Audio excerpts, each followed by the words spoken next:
Hello everyone, आखवान Gyanodaya में आपका स्वागत है। मैं हूं भावना और मैं लेकर आई हूं कला की मॉक टेस्ट सीरीज। पहला क्वेश्चन है, प्रारंभिक कला शब्द किसके द्वारा रचित नाट्य शास्त्र में मिलता है? भरत मुनि, कालिदास, गौतम, कौटिल्य। तो कला शब्द का सर्वप्रथम प्रयोग ऋग्वेद में हुआ था। प्राचीन ग्रंथों में कला के लिए शिल्प शब्द का प्रयोग किया गया। ठीक है, फॉर एग्जाम्पल पाणिनि अष्ट अध्याय में कला के लिए शिल्प का प्रयोग किया गया। शिल्प शब्द का प्रयोग किया गया कला के लिए। कला को दो भागों में बांटा, उपयोगी कला, सेकंड है ललित कला, और शिल्प को दो भागों में भी बांटा। शिल्प को भी दो भागों में बांटा, कारुशिल्प और चारुशिल्प। ठीक है, चारुशिल्प, चारुशिल्प। जो भरत मुनि द्वारा नाट्य शास्त्र है उसमें कला का प्रयोग किया गया। ठीक है, कला शब्द का प्रयोग किया गया है। नाट्य शास्त्र में वास्तविक तथा व्यावहारिक शब्द कला का प्रयोग किया गया है। तो इसका राइट आंसर हो जाएगा भरत मुनि। इसका राइट आंसर हो जाएगा भरत मुनि। यहीं से पता चला जो नाट्य शास्त्र है वो किसकी रचयिता है, किसकी रचना है, तो वो भरत मुनि जी की। ठीक है, और भरत मुनि जी ने कला शब्द का प्रयोग किया है। नेक्स्ट क्वेश्चन को पे चलते हैं। प्रबंध कोश क्या है? बौद्ध ग्रंथ है, जैन ग्रंथ है, शैव ग्रंथ है, वैष्णव ग्रंथ है। प्रबंध कोश जो है ये जैन धर्म से संबंधित है। ये जैन धर्म से संबंधित है, जैन ग्रंथ है ये। और ये संस्कृत भाषा में लिखा गया है। संस्कृत भाषा में इसको लिखा गया है। लिखने वाला कौन है? जैन विद्वान है राजशेखर सूरि, जिन्होंने इसको लिखा है प्रबंध कोश को। नेक्स्ट क्वेश्चन पे चलते हैं। निम्नलिखित में से सही कथन चुनिए। इसमें से सही कथन चुनना है। संस्कृति सदैव आगे बढ़ती है परंतु सभ्यता नहीं। सेकंड है, संस्कृति की माप का एक निश्चित मापदंड होता है जबकि सभ्यता का नहीं। संस्कृत बिना प्रयत्न के हस्तांतरित होती है किंतु सभ्यता नहीं। सभ्यता वह है जो हम बनाते हैं, संस्कृति वह है जो हम हैं। देखो, संस्कृति सदैव आगे बढ़ती है परंतु सभ्यता नहीं, ये गलत है।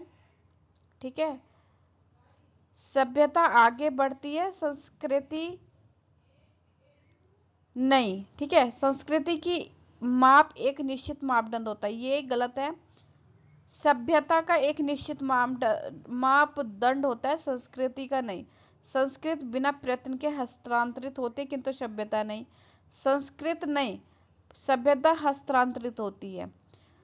इसका राइट आंसर हो जाएगा, हमें सही कथन चुनना है तो इसका राइट हो जाएगा सभ्यता वह है जो हम बनाते हैं, संस्कृति वह है जो हम है। जो सभ्यता है वो मूर्त है, जैसे उस रहने का तरीका है ना, कल्चर जो हो गई है ना वो सभ्यता हो गई। जो त्योहार फेस्टिवल, जो रहने का तरीका, पहनने का तरीका, वो सभ्यता में आता है। संस्कृति जो है अमूर्त है। अमूर्त है, जैसे हमारे विचार, हमारी सोच, ये हमारी संस्कृति है। हमारे गुण है ना, अब गुण ये हमारी संस्कृति में आते हैं, तो ये अमूर्त है। इसका राइट आंसर ये हो जाएगा, फोर्थ वाला। नेक्स्ट क्वेश्चन पे चलते हैं। निम्नलिखित में से असत्य कथन का चुनाव कीजिए। इसमें असत्य कथन का चुनाव करना है। भारत की प्रागैतिहासिक का चित्रकारी स्पेन की शिलाश्रय चित्रकलाओं से असाधारण रूप से मेल खाती है, ये सही है। पंचमढ़ी, एमपी का पंचमढ़ी जो है स्पेन की अल्तमीरा से मेल खाती है, ये तो सही है, ये ऑप्शन सही है। ये चित्रकारी आदिम अभिलेख है जिन्हें अपरिष्कृत लेकिन यथार्थवादी ढंग से तैयार किया गया, ये भी सही है। ये भी राइट आंसर है, तो इसका आंसर हो जाएगा ए और बी राइट आंसर है। ठीक है, नेक्स्ट क्वेश्चन पे चलते हैं। निम्नलिखित में कौन सा से सुमेलित नहीं है ना, मैच नहीं करता है, वो हमें ढूंढना है। भीमबेटका की गुफाएं जलगांव में है, पटने विशाखापट्टनम में, मुछलतला चिंतामनुगावी पहाड़ी कुरनूल में है।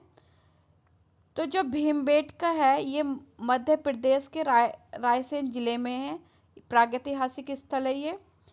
पटने जो है ये महाराष्ट्र के जलगांव में स्थित है, जहां से अंडे के छिलके मिले हैं, उस पे आड़ी तिरछी लाइन मिली है अंडे के छिलके पर। तो ये पटने विशाखापट्टनम में नहीं है, महाराष्ट्र के जलगांव से है। मुछतला चिंतामनुगामी पहाड़ी कुरनूल, ये सही है।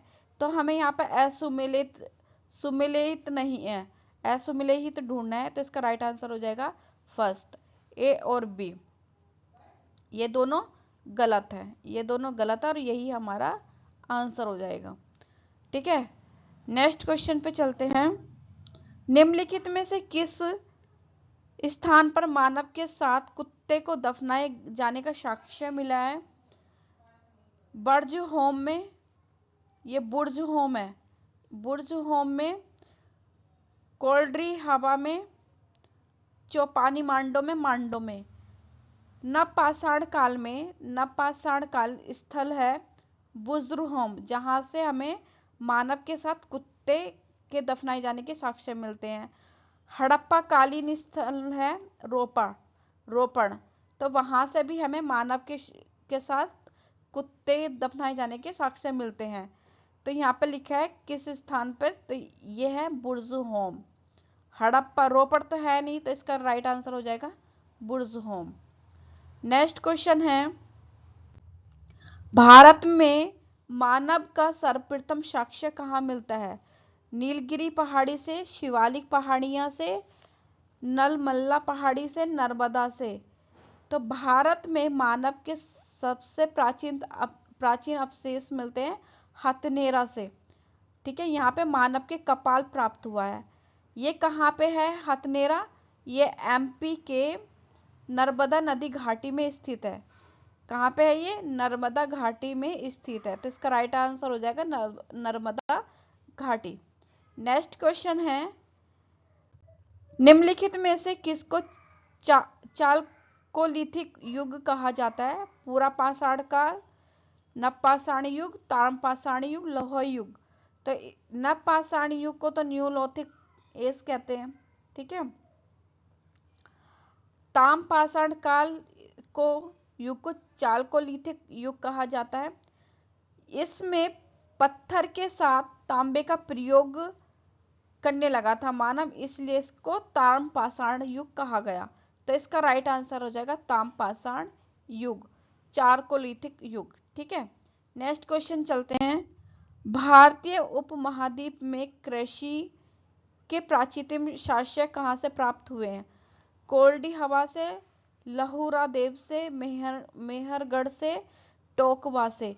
देखो मेहरगढ़ की बात करें तो मेहरगढ़ जो है 10 साल पहले क्वेश्चन पूछा जाता था, तो ये मेहरगढ़ राइट था। तो इसमें यहाँ पे आता है मेहरगढ़ को बोलते हैं बलूचिस्तान पाकिस्तान। मेहरगढ़ बलूचिस्तान पाकिस्तान वर्तमान में। ठीक है, तो भारतीय प्राचीन कृषि के प्राचीनतम साक्ष्य प्राप्त हुए हैं लहुरा देव से। उत्तराखंड के संत कबीर जिले में, उत्तर प्रदेश के संत कबीर जिले में लोहरा देव है। ठीक है, तो वहां से हमें कृषि प्राचीनतम साक्ष्य मिलते हैं। देखो ये तो तीनों ही एक नवपाषाण कालीन स्थल है। कोल्डी हवा से, लहुरा देव, मेहरगढ़, तीनों ही नवपाषाण कालीन स्थल है और कृषिगत के प्रमाण प्राप्त होते हैं तीनों से ही। लेकिन इसमें पूछा गया प्राचीनतम, सबसे प्राचीनतम, तो लोहरा देव से मिला है सबसे प्राचीनतम। ठीक है, नेक्स्ट क्वेश्चन पे चलते हैं। हड़प्पाई मरण मूर्ति कला के संदर्भ में निम्नलिखित में से कथनों विचार कीजिए। यह मुख्यतः धर्मनिरपेक्ष विषयों तक केंद्रित रही। ये गलत है ऑप्शन, ठीक है। यहाँ पे ये कथनों पे विचार करना है। यहाँ पे धर्मनिरपेक्ष के साथ साथ धर्म सापेक्ष भी मिला है, विषयों पे भी केंद्रित रहा, तो ये गलत है। धर्मनिरपेक्ष नहीं, धर्मनिरपेक्ष के साथ साथ धर्म सापेक्ष भी। सेकंड है, पशु मरण मूर्तियां मानव मरण मूर्ति की तुलना में अधिक संख्या में प्राप्त हुए हैं। इसमें से असत्य कथन चुनना है, ठीक है।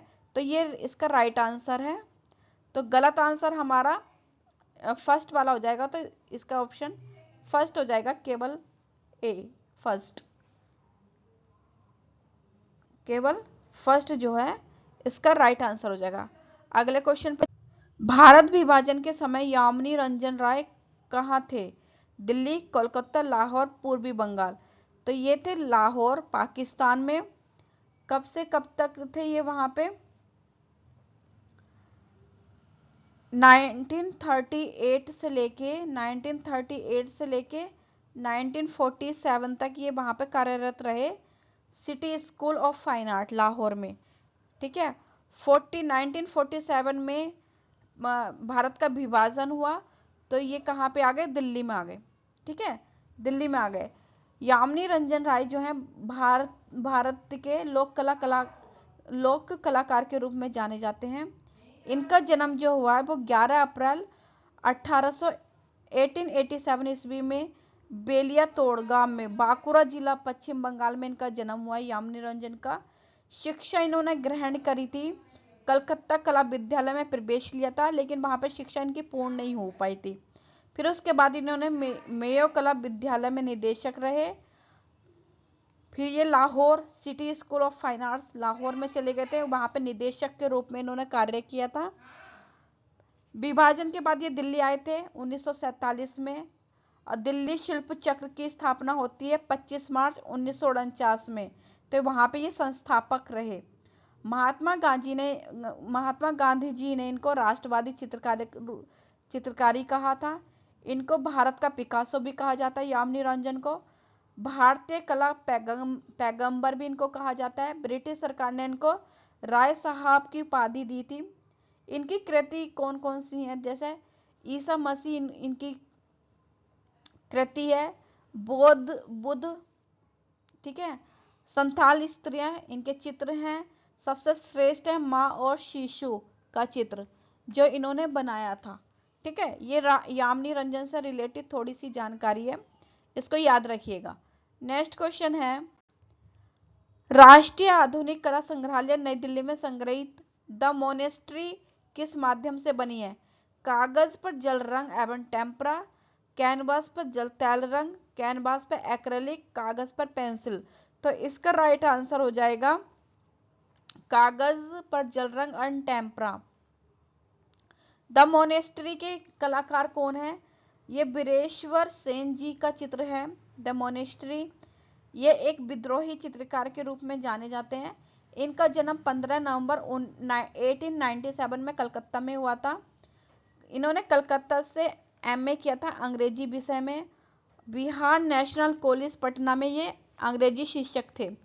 उसके बाद राजकीय कला विद्यालय लखनऊ शिक्षक के रूप में वे प्रमुख कार्य किया। इन्होंने उप प्रधानाचार्य रहे, प्रधानाचार्य के रूप में कार्य किया था। फिर ये क्या गए? कुल्लू गए। ये इंपॉर्टेंट बात है जो मैं बताने जा रही हूँ। कुल्लू जाने के बाद वे निकोलस रोरिक से मिले, वहां से मुलाकात की। उनसे प्रभावित होकर उन्होंने हिमालय का दृश्य चित्रांकन किया था, ठीक है।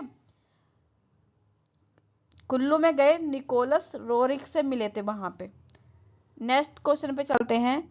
लखनऊ कला विद्यालय के दूसरे भारतीय प्रधानाचार्य थे असित कुमार हलदार, ललित मोहन सेन, सुधीर रंजन खास्तागिर, रणवीर सिंह बिष्ट। असित कुमार हलदार की बात करें तो ये कब से कब तक थे? ये थे प्रथम थे वहां पे प्रधानाचार्य 1925 से लेके 45 तक, है ना, ईस्वी तक वहां पे ये कार्यरत थे।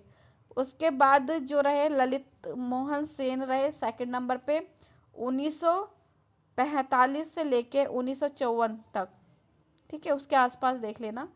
फिर थर्ड नंबर सुधीर रंजन खास्ता गिर रहे हैं 1956 से लेके 1961 तक, ये वहां पे रहे खास्ता गिर, ठीक है। उसके बाद रहे रणवीर सिंह बिष्ट रहे हैं, ठीक है। तो सेकंड नंबर पे 1945 रहे हैं ललित मोहन सेन। क्रम से देखे जाए, फर्स्ट नंबर पे ये, सेकंड नंबर पे ये, थर्ड नंबर पे ये और फोर्थ नंबर पे ये, ठीक है। अगले क्वेश्चन पे चलते हैं। रणवीर सिंह बिष्ट ने हिमालय की पहाड़ियों को किस शीर्षक से चित्रित किया? ठीक है, देखो रणवीर सिंह बिष्ट की जो तुलना की जाती है, इसकी तुलना जो की जाती है ब्लू पीरियड से की जाती है, ठीक है, ब्लू पीरियड से। इन्होंने लैंडस्केप पेंटिंग से अपना कार्य शुरू किया था। रणवीर सिंह बिष्ट ने उत्तर प्रदेश सरकार में सूचना विभाग चित्रकार के पद पर कार्यरत थे। ये इंपॉर्टेंट है, ये क्वेश्चन भी पूछा गया, रिपीट कई बार पूछा गया, इंपॉर्टेंट है कि उत्तर प्रदेश सरकार में सूचना विभाग चित्रकार के पद पर कार्यरत कौन थे। ऑप्शन दे देंगे आर्टिस्ट के और आपको उसमें से चूज करना है, ठीक है। तो ये रणवीर सिंह बिष्ट थे और इन्होंने क्वेश्चन में पूछा गया हिमालय की पहाड़ियों को किस शीर्षक से चित्रित किया, तो इन्होंने किया था नीली पहाड़ी से, ठीक है। और इसको नीली पहाड़ी से शीर्षक चित्रित किया था और इसको ब्लू पीरियड, पिकासो की ब्लू पीरियड से कंपेयर किया जाता है, तुलना की जाती है। नेक्स्ट क्वेश्चन पे चलते हैं। प्रसिद्ध चित्र Vinodini threshing call of the mill मुर्गी के साथ महिला किसका प्रसिद्ध चित्र है? विनोद बिहारी मुखर्जी, अमृता शेरगिल, यामिनी रंजन रॉय या इनमें से कोई नहीं? तो इसका राइट आंसर हो जाएगा इनमें से कोई नहीं। और ये जो चित्र हैं ये किसके हैं?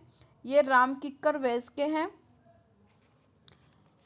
किसके हैं ये? राम किक्कर वैस के हैं ये चित्र। और राम किंकर वैस को किंकर दा के नाम से भी पुकारा जाता है। इनका जन्म जो हुआ है, राम किंकर का जन्म का हुआ है 1906 बांकुरा पश्चिम बंगाल में हुआ है। इन्होंने शांति निकेतन से शिक्षा ग्रहण की थी। इनके गुरु थे नंदलाल बसु और मित्र थे विनोद बिहारी मुखर्जी। इनकी ये क्या है, एक मूर्तिकार भी हैं और चित्रकार भी। इन्होंने जैसे चित्रकारी चित्र है इनके सुजाता हो गया, ठीक है, और स्कल्पचर हो गया संथाल परिवार, ठीक है। तो ये इनके हैं। थ्रेसिंग हो गया, कॉल ऑफ द मिल हो गया, मुर्गी है, ये इनके चित्र हो गए, ठीक है। तो इसका राइट आंसर हो जाएगा फोर्थ नंबर का, इनमें से कोई नहीं। दोस्तों हमारी आपको वीडियो कैसी लग रही है, प्लीज लाइक कमेंट सब्सक्राइब कीजिए। बताइए आपके 15 में से कितने आंसर सही हैं।